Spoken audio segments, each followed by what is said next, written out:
Good morning. Welcome to our hearing, Reclaiming the Process, Examining the VBA Claims Transformation Plan as a Means to Effectively Serve Our Veterans. Through their service and sacrifice on behalf of our nation, veterans have ensured that our American way of life can continue long into the future. Our committee has the privilege of serving these heroes to whom we owe an immense debt of gratitude by ensuring that they have reasonable access to the benefits they earned. This access to promised benefits have been made ever more difficult in recent years, in my opinion, as VA continues to struggle with backlogs and unacceptable delays in getting our nation's veterans the benefits they need and have earned. On several occasions, Secretary Shinseki stated that the VA would break the back of the backlog in 2009. And in an effort to do just that, VBA has implemented a transformation plan and various initiatives that have great potential to ease such of these problems. However, despite the development of this transformation process, the backlog continues to grow, and the rate of accuracy and processing time has at best remained stagnant.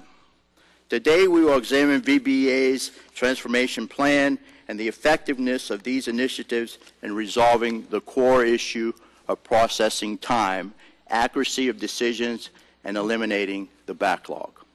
We will specifically focus most of our attention on the Veterans Benefits Management System, or VBMS, as you will hear it referred to throughout the hearing. Again, VBMS. Which VA has consistently referred to as the cornerstone of its transformation process. I know that I and my fellow committee members, and I know our ranking member, have many questions to ask as to when the system will be ready for national rollout and how issues relating to the scanning of paper documents will be handled in the future. As a matter of fact, VA's contract with the U.S. National Archives and Records Administration, the agency currently handling VA scanning needs, expires on June 26, just 1 week from today. I'll ask what goes after, what's going to happen on June 27th. Do you have a plan?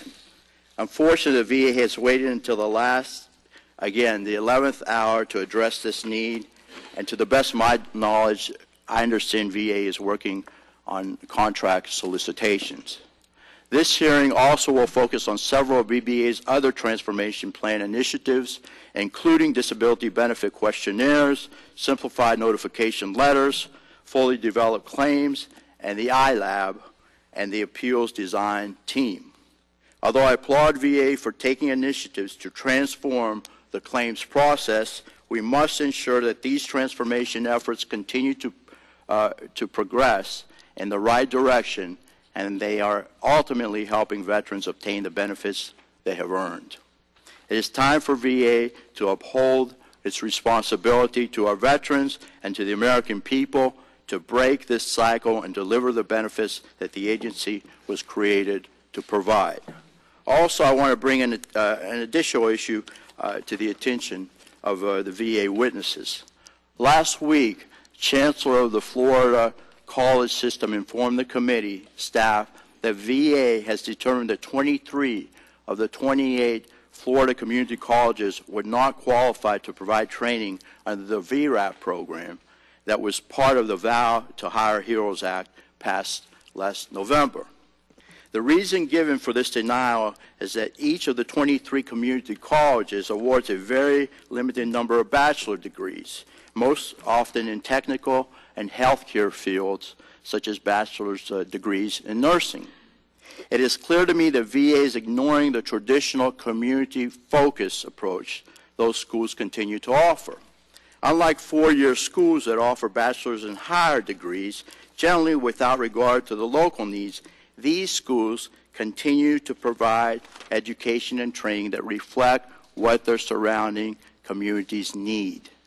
In fact, using VA's narrow definition of community college, if a school awarded one bachelor's degree, along with hundreds or even thousands of associate's degrees, that school would not qualify for VRAP training.